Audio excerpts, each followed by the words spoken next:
Domani il Papa, oggi il Premier, riflettori puntati sulla Sicilia e a Palermo a dare il benvenuto, si fa per dire, al Presidente del Consiglio è stato il Sindaco Orlando, il quale ha sferrato un duro attacco nei confronti di Giuseppe Conte. Indice puntato sul governo giallo-verde per il taglio ai fondi destinati alle periferie.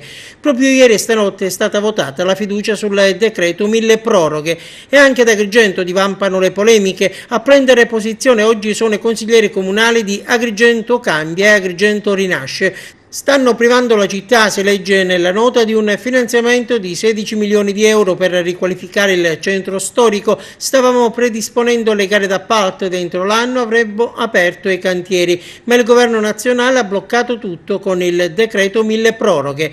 Questa estate il trambusto avvenuto con la nave 18 e gli scontri avuti con le procure, sottolineano ancora i consiglieri vicini al sindaco Firetto, hanno distratto gli italiani da un vero e proprio furto commesso a danno delle nostre città.